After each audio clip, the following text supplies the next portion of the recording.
Good evening, Drew. Skype cannot be used for emergency calling. That is true. Yeah. Just whoever, I don't know who needs to hear that, but if you're the person who needs to know that, now you know. Hi. Hey, how you doing? Ugh. I'm so tired and I'm so stressed out, but we'll get to those reasons why later. Okay.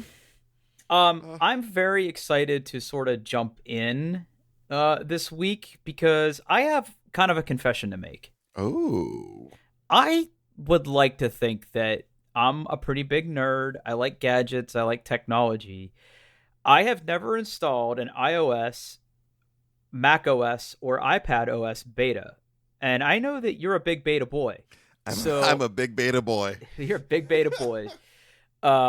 So according to the doc, you have installed some betas, and I I bet have. you have opinions.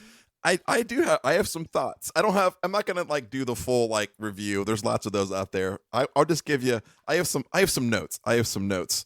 Uh I have installed the iOS 15 and iPadOS 15 betas on my everyday carry iPhone. I have an iPhone 12 and a 12-inch iPad Pro. I'm gonna really quick. I'm gonna say three things that I really like, and then I'm gonna tell you one thing that is hot garbage. Okay, I'm ready. So, the new weather app on in iOS 15 is amazing. It's amazing. It's awesome. Okay, why? So, I used to use an app called Dark Sky. Uh-huh. Maybe not if you ever heard of that. Basically, like they don't source their own weather data. What they did was like I think they purchased weather data from like weather.com, but they did some really neat analytics on it to basically say like, hey, where you're at right now, it's going to rain in like 14 minutes and it's going to rain really heavy for 12 minutes and then it's going to be over, right? They do that kind of pinpoint Wow. accuracy. And that's a lot like a lot of the weather apps that do that kind of stuff actually uh use Dark Sky as their source. Well, Apple bought them like 2 years ago, and they're finally got around to integrating that weather stuff into their weather app. Uh, I've been a big Dark Sky fan for a while, but it was kind of ugly. Uh, the new weather app is pretty, and you can turn on localized notifications. So, like, like I know it's funny, haha, Paul doesn't go outside, right? But I do have dogs, and they like to go outside. So, like, I always like to know, like, hey, it's going to rain in 15 minutes. And I'd be like, oh, shit, better get a walk in or something. So I like getting those notifications that, like, hey, it's going to, it's just nice. It's nice. It looks pretty. It's good. It's got good weather. I like the notifications. It's good. Still no weather app on the iPad. I don't understand that, but whatever. That's always been a really glaring omission, Mm-hmm. and I don't understand why. Yeah, I don't either. I don't either. It's stupid. I've also been playing around with focus mode.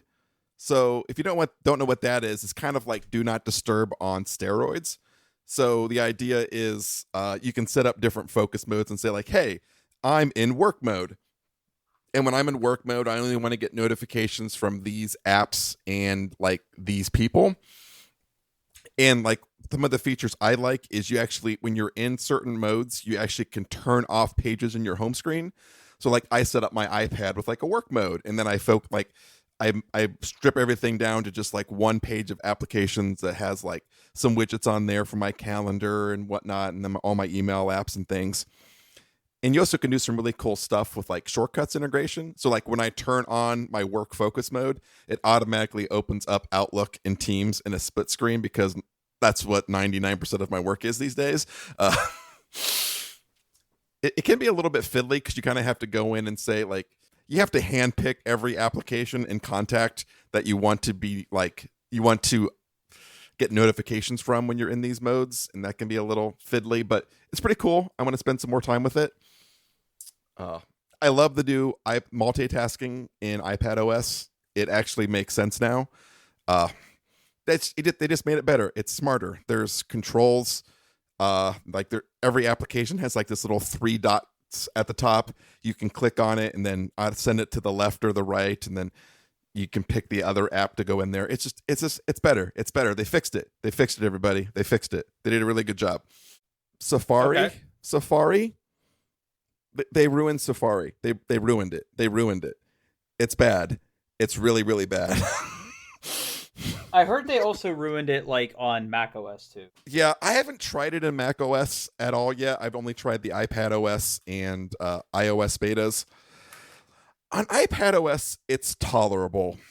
But like the problem is like everything changes shape and color, and the address bar is always moving around depending on how many tabs you have open. And it tries to make everything the color of the page that you're on.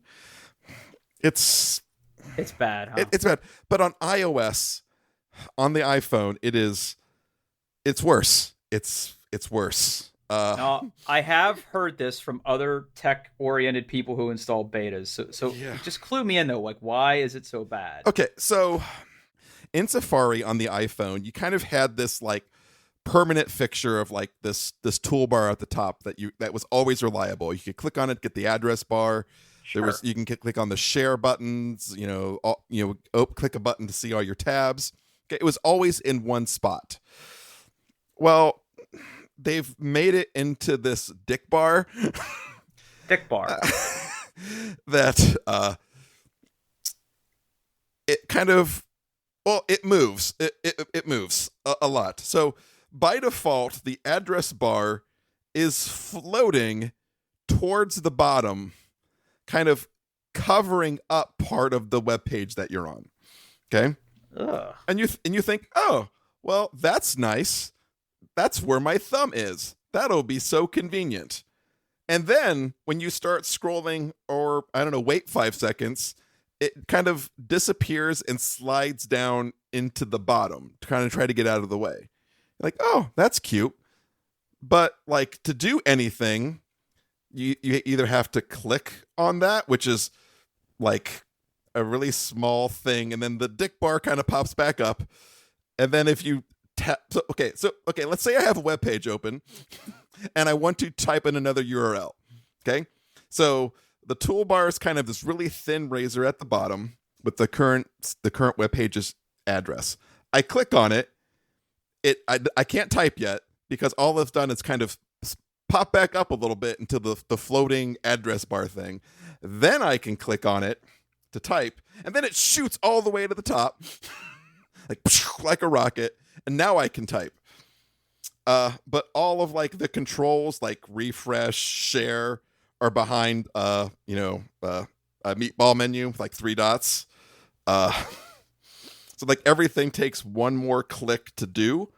And it's in like they changed how, like, if you ever need like private browsing for reasons, that's harder to get to now. You have to like click on the address bar, then click on the tab, the button that brings up the tab interface, and then you have to change from your like start page to your private browsing, and it's like it's bad. It's like, now I'm assuming this is an all up change that somebody thought was good, and you can't you can't disable some of these options. No, you can't disable any of these options yet, and it's still early. It's a beta. A lot of people who are way more articulate than me have talked about it. I'd have to imagine that Apple's listening and going to change some of the things and try to improve it, but it's really, really bad. Now you have a history of installing betas, but I feel like the last couple betas you haven't installed. What made you sort of do this one, or am I wrong? You've always done this. I usually install them. I usually kind of wait until like midway through the beta cycle before I dive in. But I really wanted to play around with some of the new multitasking gesture, like the new multitasking stuff on iPadOS, and then I said, screw it, I'll do it on the phone too. I mean, outside of Safari, everything is great. Like, it runs really well. I've had a couple of little hangs on my phone where like my entire, like, the phone just stops responding for 30 seconds and then like plays back every touch gesture I've done rapidly after it's done. But that doesn't happen very often. Usually like a reboot just kind of fixes all of that. Like, they're really, for betas, they are really, really stable. No complaints, except for shortcuts on iPadOS. That thing crashes a lot, but not a lot of people are, playing with shortcuts or stuff. But I don't know. I just felt like doing it. I wanted to give it a try, and yeah, I mean, a lot of people were like, you're gonna hear a lot of people on the internet saying, "Hey, don't install the betas unless you need it for your work or something." Just the public betas out there. You can go to like beta.apple.com and sign up your devices and get it installed. Install the betas if it makes you happy. Just do it. It's fun. Didn't you used to have have to have a developer account to do this? Yeah. I can't remember when did Apple introduce the public betas? I mean, they've been doing public betas for a while. Now they usually kind of like the first beta will be a developer only beta, and then usually kind of right around developer beta 2, they'll come out with the first public beta. Because usually that first developer beta is rough. But yeah, you can just go to beta.apple.com, sign in with your Apple ID, and they have instructions on there to how to enroll your device in the program and how to get started. And really, it's really just installing a special profile from Apple, and then you go into your regular system update, and it goes, "Hey, there's a beta. Do you want it?" And you say yes. Easy peasy. Wow. Maybe I'll do it. Like, yeah. I'm really intrigued by this new weather app. Like, I'm looking at stuff. Does it have a radar? Like, does it actually have radar now? Yeah, it's got a nice little map. So cool. Yep. Because I don't know if this is like a pie hole thing, but I feel like weather websites are like sneaky bad.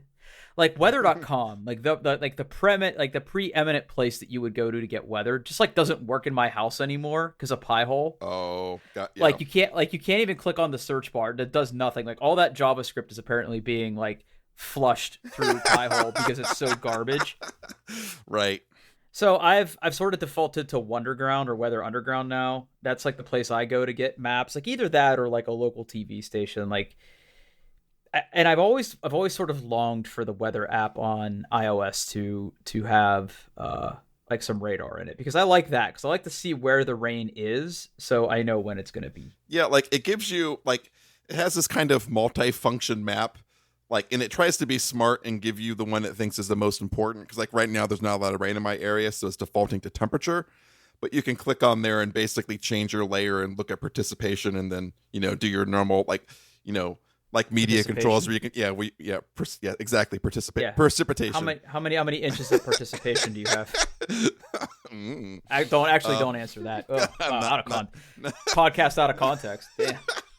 Yeah, if you got your media controls, you can scrub back and forth. Yeah, it's good. It gives you all the wind speed and rainfalls and humidities and pressure and all that nerdy stuff. Yeah, it's good. They've done a really good job. Integrating the dark sky stuff, and yeah, it's good. I like the weather app. It's good. The weather app, if you care about that stuff, is worth iOS 15 beta alone. Just know that Safari is bad. Like if Apple shipped this as they're like, nope, we're digging our heels in, and this is Safari now, I'll be like, huh. I'll just use Edge. Thank you. Oof. Oh. So.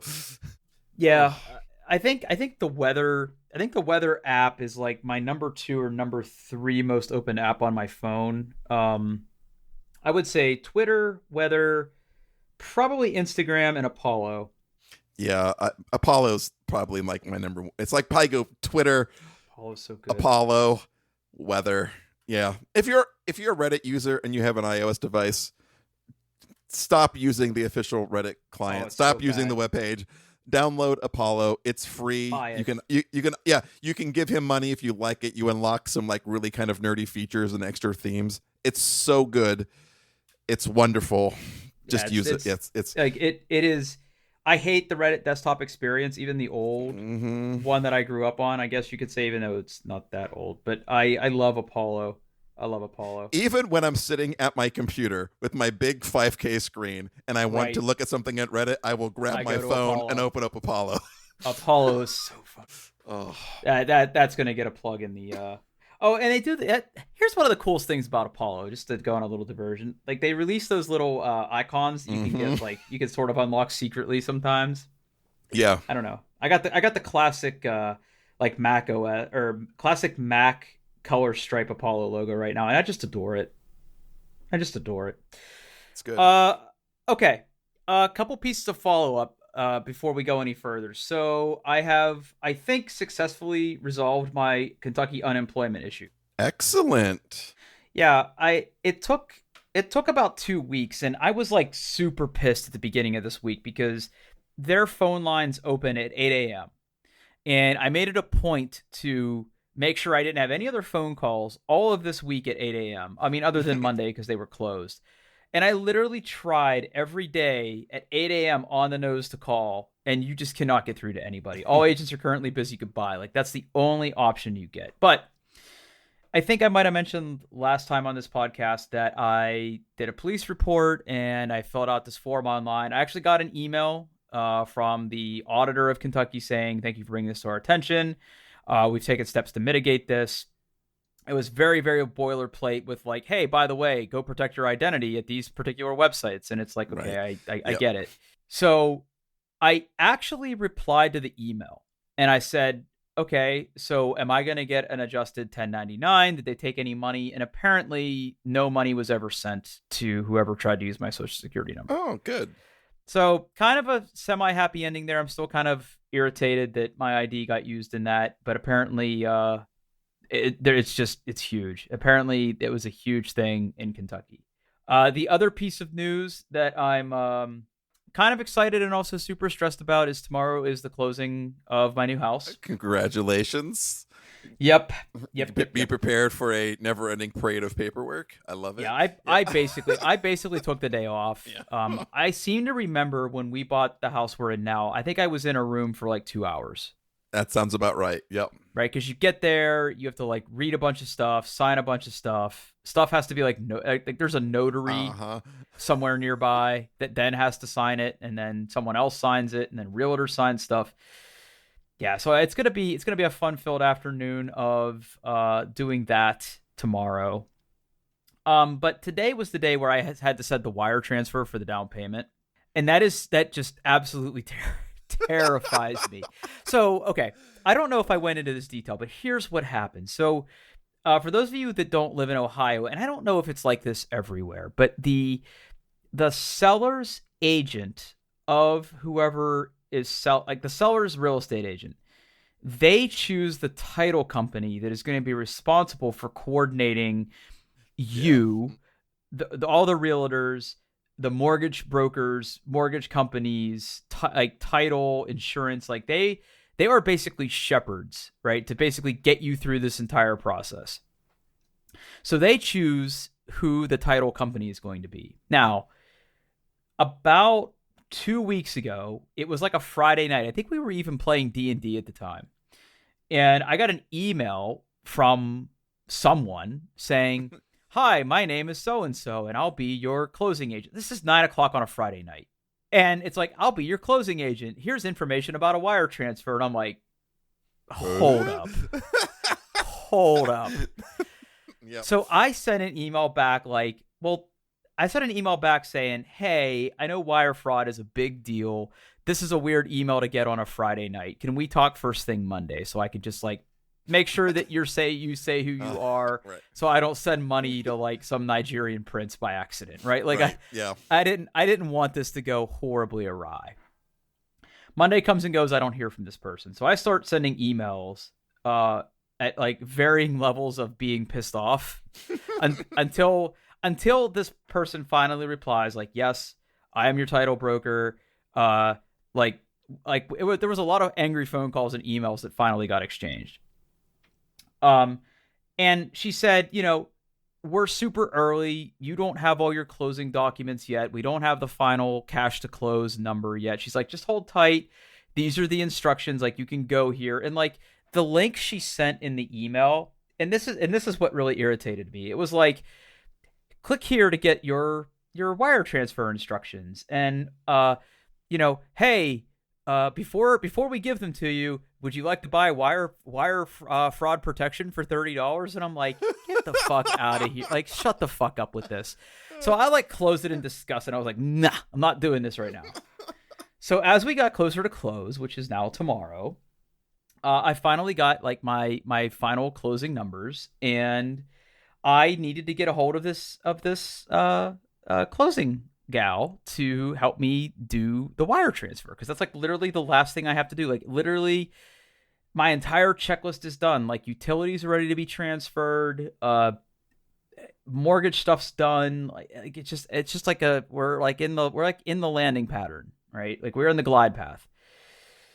And I get an out of office. Like, hey, I'm out of office this week, and the closing's Friday, and she's supposed to be there, or I think. Just horrible. Wah, wah. Yeah, very womp womp. Very sad trombone. So I get back up on my high horse and start sending mean emails, as I'm wont to do. And then I finally get a hold of somebody like, hey, we're sorry. You'll be working with this person now instead. And I'm just like, this sucks. I was like, can you just tell me where I need to set this wire transfer? And she's like, okay, let me send you a secure email. And have you worked with secure email? Yes. Yeah, it's pretty garbage, right? It's very enterprise software-y. Mm-hmm. Yes, exactly. And I finally got the document. It definitely doesn't look as sus as some of the other wire transfer stuff I was getting from this title company.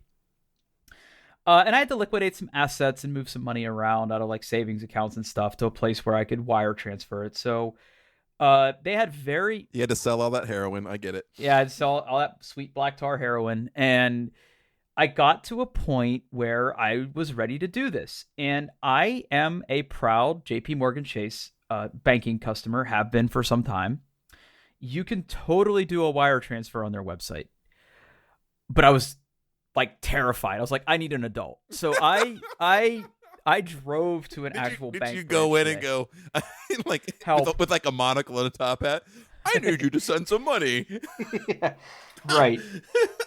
Fetch your most strapping young lad. Yes. Yeah. So I go in and I'm like, okay, listen, I don't know what I'm doing. Like I had to like add a memo with the like closing file number and all this stuff. There was all these like very vague instructions. And the nice gentleman there was extremely helpful. And he's like, okay, so here's what's going to happen. I'm going to type all this in. I'm going to print it out. We're going to verify the numbers together. I'm going to send it, and then my bank manager has to release it because, like, once the money starts flying through the tubes, like, it's gone. Like, it needs to get to the right place or you're never seeing that money again. So he did it. I like double and triple checked all the numbers, and like he's like, okay, I'll go send this, and then I'll get my manager to send it. And I was like, could you maybe have the manager like verify the numbers again, please? Like I was just absolutely terrified. And like they're like, yep, everything looks good. Let's send it. And I'm like, okay, bye money. And I got out to my car and like I feverishly typed up an email like, hey, I sent the wire transfer. Can you tell me if it's there? They said it's going to be there by 5. And apparently Chase has like the shortcut wires because like they almost got it like instantaneously, which is like amazing because normally that takes a little while. I think. I don't know how any of this works. It goes somehow through the FDIC and like through the government and it gets there. But it's all done. Everything's done. I just have to show up tomorrow with a driver's license and a pen and get this done. But it was just extremely terrifying. And I know that, you know, you have bought, I think, 3 houses at this point, right? Yes, and refinanced a bunch of times. Yeah. Yeah. And you've had to go through this, I take it. Yep, indeed. Well, apparently this changed, right? Because I very strongly remember not having to do this when I bought this house. At some point during like the financial crisis, they changed the rules. And like you can't bring a personal check anymore if the amount you're closing on is like more than $10,000. Like it has to be a wire transfer now. Because I guess people were doing some shady stuff. And I get it. Mm-hmm. Like canceling checks or issuing them themselves or something. I don't know. I'm not here to break any rules. I just want to get this house and be done. Okay. I'm very excited for you. I'm very excited too. I'm very excited. We had our final walkthrough this week. And like now I see all the stuff that like the family that's living there, like they have boxes everywhere. I mean, well, they have 4 kids. Like, I mean, it's just, they have a lot of stuff. I think they had previously stashed it all in crawl spaces when they were showing, which I think you're supposed to do. Yeah. Hide all your clutter away. Which is part of the reason we're going to sell our house once we move, so we just don't have anything in here. Yep. So that's the other thing that's sort of stressing me out right now. But that's a whole nother Yeah. podcast topic. Step one, live in new house. Step two, Right. sell Step old one, house. live in new house. Yep. And that is definitely step one. Okay. Sort of continuing this topic. The people that live in this house now, they have a lot of smart home stuff. Ooh. They have Nest, right? They have Nest Protect, and they have the thermostats and all the modern sort of stuff. They have a smart doorbell. It's not a Ring, which I think I'm okay with, because I think Ring is like, I think we're not supposed to like Ring anymore. Some other company I've never heard of. I can't keep track. Yeah. Yeah, I don't know. But the one thing they have, because the way this, I might have talked about this already. If I did, I apologize. But the way that this house is sort of oriented on the property is the front door faces a particular court. The driveway faces another road. So what they have right now is they have 2 security cameras plus their doorbell cam. So they have Arlo cameras, and one of them points at the front porch and one of it points at the driveway. And I sort of want to maintain that. And I also want to put one like on my back patio, just because there's like just 3 very wide open spaces where bad things can happen, or I want to be able to see when people are like leaving packages on my porch or whatever. So I've been doing a little bit of research, and I think the consensus is that I think like Arlo is like the brand to go for. And I don't know if you have any experience with outdoor security cams at all. I don't have any at all outside of like my doorbell camera. And like even that, like we outsource to like a third party, like I think because it's part of our alarm company. So Vivint. Yeah. We just basically like put stuff in our house, and then they did it, and we were happy with it. Yeah, I thought about doing that too. Yeah, it's basically outsourcing the problem. You may not get the best technology, but you don't have to deal with it. Well, my thing is just like Nest, right? Because I know Nest also does outdoor cams and everything. The problem is, like, I don't want to be beholden to a subscription. Okay. Right? And I've sort of been researching cameras that either you can use like your NAS for the recordings, because like there's some very specific protocol to this, where the cameras, if they are a certain type of spec, you can like use apps on like your Synology as your security camera hub, right? Synology is like big in like time lapse or like security cameras and that kind of stuff. Yeah.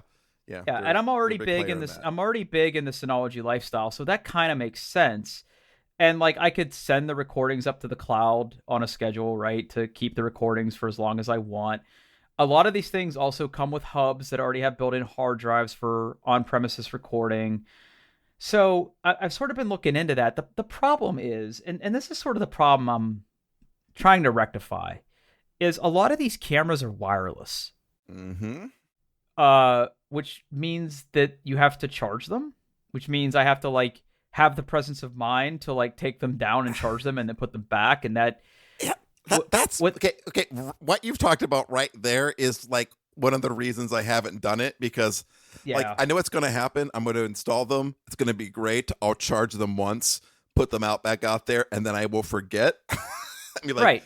Oh, it's been a year since I charged my outdoor cameras. Right.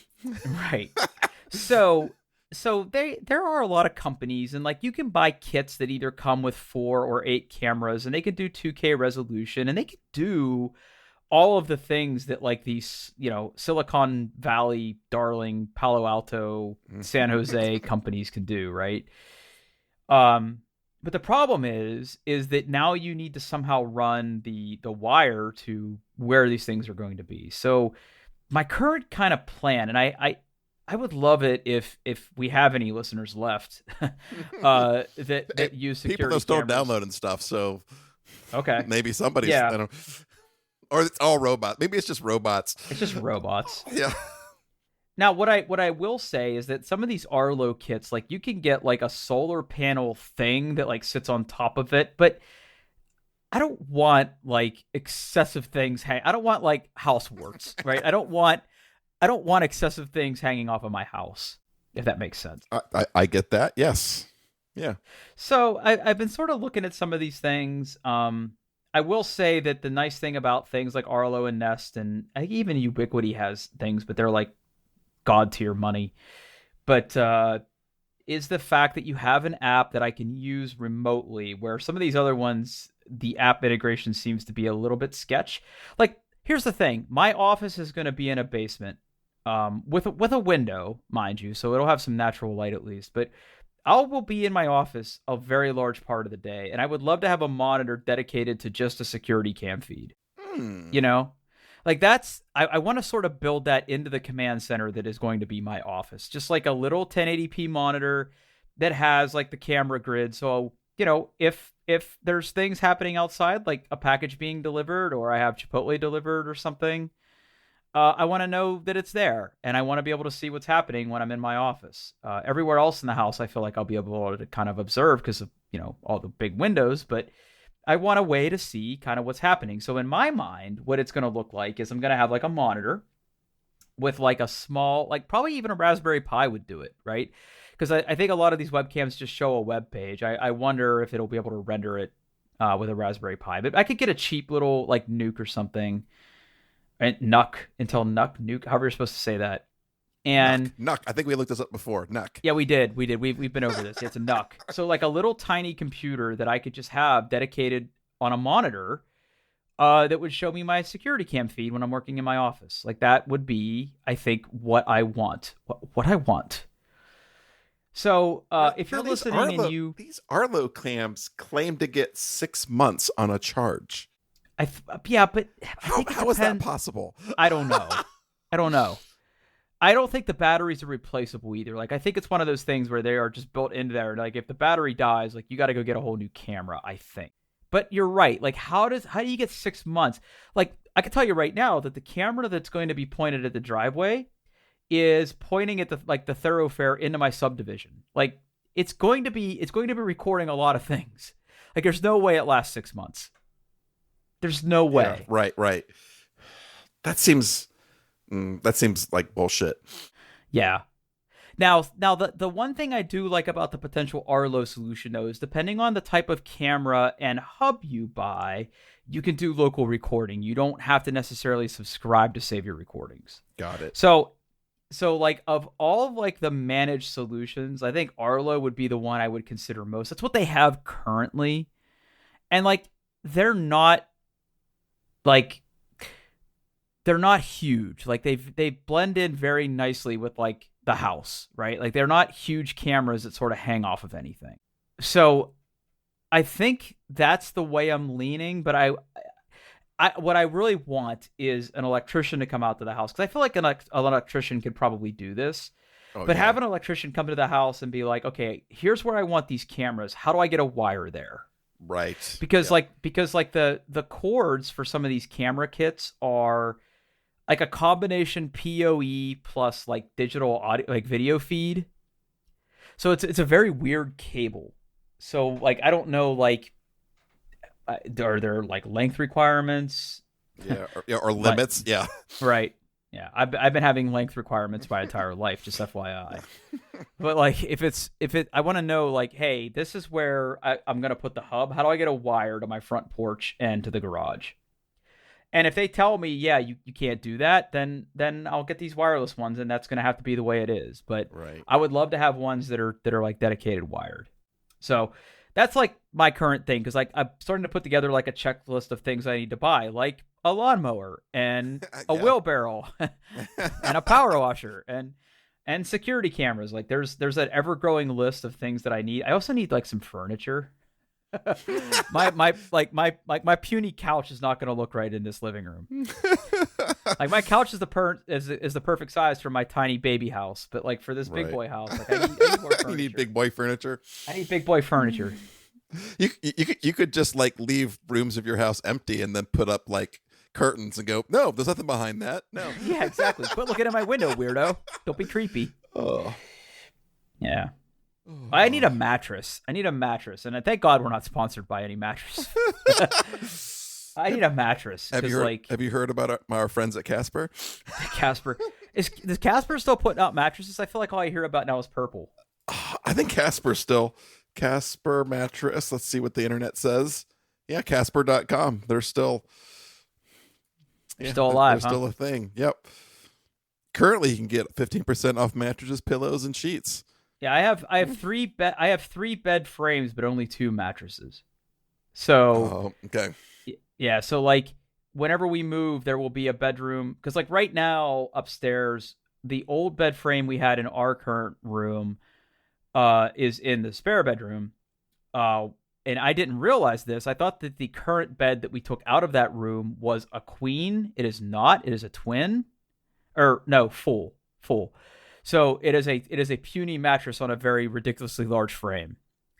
So the bed frame that is currently apart and in the basement is what that belongs to. So we will have 2 extra beds once I get an extra mattress. So I'm also looking for mattress recommendations. Do you have one of those fancy mattresses? We have Tempur-Pedic. Oh, how's that working out? It's great. Love it. Yeah. You don't like sink into it? Yeah. I mean, you can get. It's one of those things. Yes, you can buy a mattress off the internet. That's fine. Do whatever you want. I'm picky, so I like going to a place and like actually be able to touch it and see how it feels and like lay down on it. Because even though they say like Casper's like, yeah, it's easy to return. Like, dude, it's a freaking mattress. Like, yeah. No, I hear you. The last mattress we bought, we went and like laid on it. Yeah. Because it's literally a thing you are going to use for at least 6 to 8 hours a day every day, and will have a direct impact on how you feel the next day. Yeah, exactly. Yeah. So I'm very leery of that about ordering a mattress off the internet. They give you like guarantees. I get it, but I don't want to I just don't want to deal with it. It's just that like, okay, like you get this mattress and it comes in a giant box, and you open it up and it inflates, and it's they do stink for like to high hell for like really because they're like, it smells like strong plasticky smell because that's what it is. So just like for me personally, like I could not be in the same room with it for like 48 hours. It was stunk so bad. If you can always like get like those big silica gels, like those silica packets they put in shoes and stuff. The desiccants. Yeah, you can buy a big one of those, and I guess that helps a lot with the absorbing the stank. But like if you use it for a while, you're like, this mattress sucks. Not only are you feeling like crap because your mattress sucks, now you have to like, I don't know, like that mattress is not going back in that box. Like that ship has sailed. So I'm not sure, like someone has to come and get that mattress, and mattresses are big. Like, I don't know. I'd rather just go somewhere and go, yep, this is the one for me, and make that commitment. Yeah. Ugh. Yep. Mattresses. Okay. Last topic. Have you seen this news yet? Yes. I've only skimmed some of the articles, but I have kind of followed it along a little bit. Yeah. Why don't you tell me about what happened with Audacity, Drew?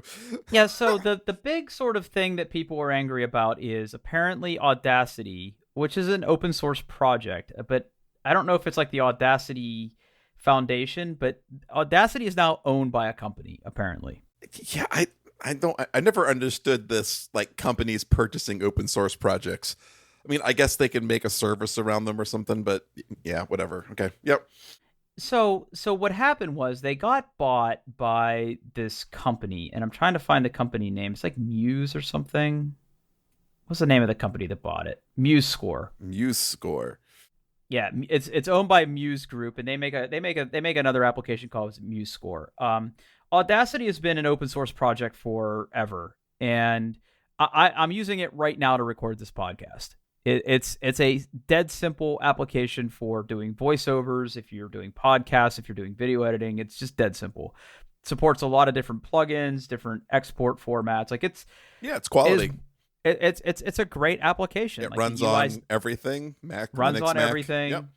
Yep. The UI is a little dated, but whatever. Like it works, and it works really well.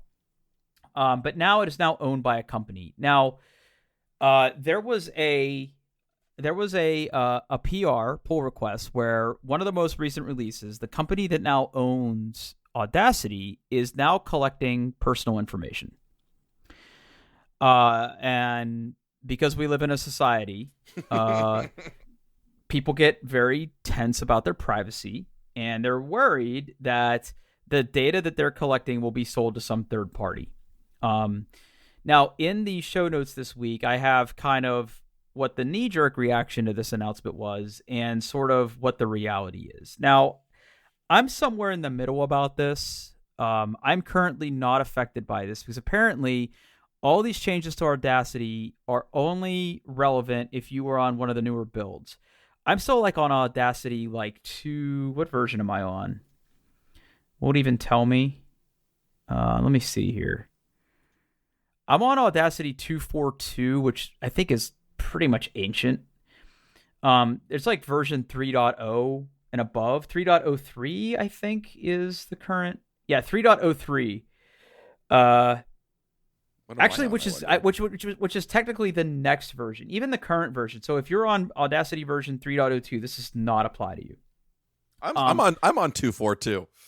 Yeah. Apparently that is like the last. I think 2.4.2 was like one of the last 2.0 builds, major versions before 3. So really what people are upset about is, number one, the data is being collected and everybody is subject to a new privacy policy. Now the people who sort of maintain the source code, they have basically worked sort of tirelessly to reassure people like, look, this company isn't going to sell your personal info.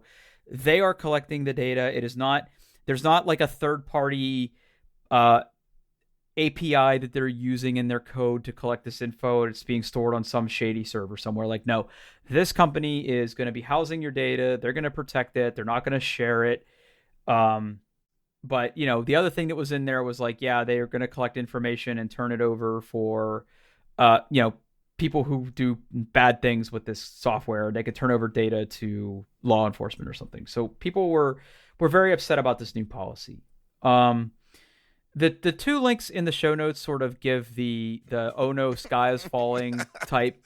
The title of that first article is just chef's kiss. It really is. And then Ars Technica sort of brings everything sort of back down. Like, no, this is not spyware. Everybody relax. But here's what this change means. Now, what I suspect is going to happen here is there's going to be the backlash. There's going to be the backlash to the backlash because that's how the internet works.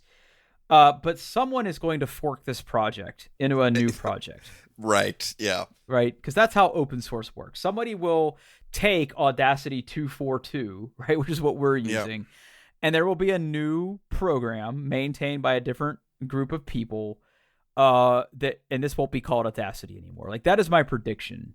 I don't necessarily know if this is a good or a bad thing. I have certainly been using Audacity long before we've used before we started doing this podcast. I love this application.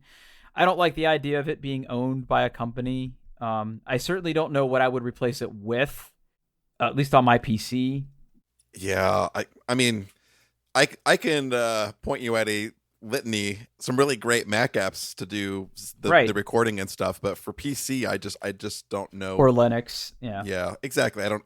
Heck, even there are even sometimes when I use Audacity too. Like, it's just like it's in fact, every time you don't remember to hit record, I use Audacity because I record both sides of our Skype call into an MP3, and like I'm on the left. It's a stereo track, and I'm on the left side, and you're on the right. So I have to go in there and split the stereo track out, and then re-export it. And I use Audacity for all that because it's like it takes me like 30 seconds. It's wonderful.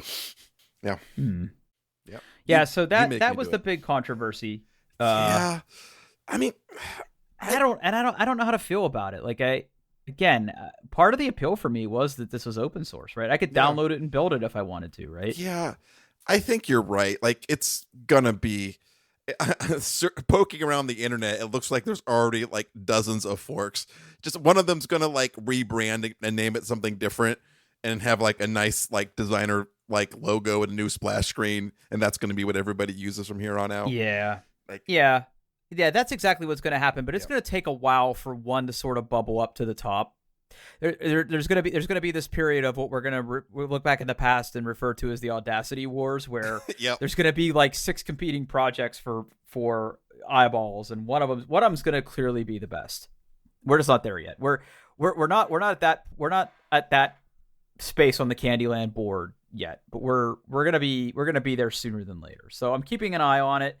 So I just kind of wanted to bring it up just because I saw that this week, and at first I sort of panicked, but then I realized that I'm on an ancient version, and I think I actually have the installer for this version still in my downloads folder. So I'm gonna make it a point to sort of just stow that away just in case.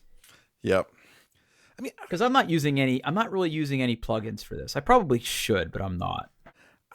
I just wonder, like, the company that acquired Audacity, like, why? Like, why? Why? Why? Like, what are you going to do with it? Like, yeah, I don't understand. Like, what are they hoping to incorporate the project into one of their other products? Oh, here it is. Here. This this appears to be I've seen this link come across a few times. It looks like Tenacity is currently the leading fork of Audacity. There, I put a link to the GitHub repo in the show notes. Tenacity. Let's take a look at this. Tenacity. Oh, that's the new hotness. Mm-hmm. Yep. There's still a lot of Audacity references in the source and stuff because it looks like it's just a fork. Man, why did this project fork Audacity? Man, like privacy policy, which here we go. This person's on top of it. Here, Yep. Point by point. Privacy policy, which may violate original project's GPL license. Contributors license agreement, which may violate the same GPL license. Attempts at adding telemetry using Google services for data collection. But see, I don't think that's accurate. I think they're using their own built-in APIs for telemetry. If I read those articles right, I don't think they're using Google. Oh, I don't know. This project is mostly C and C++. Oh, but have you looked at the original Audacity source code? I have not. I think it is all C++, my dude. Oh, I'm pretty sure it is. So yeah, it's so much C. Oh, so much C++. Header files everywhere. Yeah. Oh. Yeah. I mean, it could be worse. Someone could take this and rewrite it in Electron, right? Like we don't. JavaScript and lies. JavaScript and lies. We should open a bar named that. It'd make a great T-shirt, I think. Yeah, JavaScript and lies. Yeah, it might be. Oh, we should do that. We should make a T-shirt. We could. With our logo, JavaScript and lies. Hey, listeners. If you'd like to support this podcast and you wouldn't be adverse to spending $28 on it. Some indeterminate amount of money. Yeah, some X dollars on a T-shirt that said JavaScript and lies. Let us know, because maybe we'll make like I've actually got a T-shirt, lady. Oh, if we wanted to do this, just make it like it could say JavaScript and lies on the front, and then on the back it could just have a little doing their best. Yeah, doing their best. Like, that's a great conference T-shirt when we get to a point where we can go to conferences again. Yeah. Yep. JavaScript and lies. Like, we could make like some mediums and some larges and some XLs for our heftier listeners. Maybe some double XLs just in case. Oh, JavaScript and lies. I'm totally digging this. All right. I wonder. It's going on the list. Here's the quick question. Okay. I'm on hover.com right now. Okay. Looking to see if javascriptandlies.com is taken. It's available. Oh, Paul. JavaScriptandlies.com or like .info? .com. It's available on sale. We gotta buy it. All right, hold on. Gotta buy it. I'm authorizing the release of the Hold on. I'm going to sign in right now. I'm going to sign in.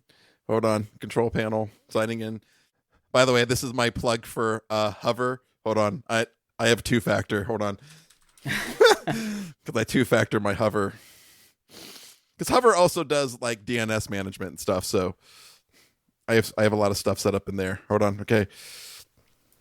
All right. Gonna plus Java. Let's make sure I spell JavaScript. I make this and lies. Make sure I spelled this all right. Okay. No red squiggles. Come on. JavaScriptandlies.com is available. Add to cart. We did it. I don't own it yet. I don't own it yet. Now the trick will be over the weekend getting it so it redirects to our website for now. But Oh, that's perfect, dude. That is perfect. oh, done. You did it, man. I did it. I did a thing. He made me spend money. Oh, wow. But that seems like a good place to end for tonight. Yeah, because like one of our 4 listeners, if I didn't buy it, someone would have gone, "Oh, I'm going to buy that domain." Oh, totally. And they would have redirected it to like the Joe Rogan Experience. I don't know. Yeah, exactly. Something we wouldn't approve of. Yeah. Let's wrap this up. All right. Yeah, you can catch us on the internet at doingtheirbest.com and on Twitter at doingbestpod. You can find me there at Paul Baylor. And where can we find you, Drew? Twitter at Pittsburgh, Pittfurg. All right. Thanks for listening, everybody. See you.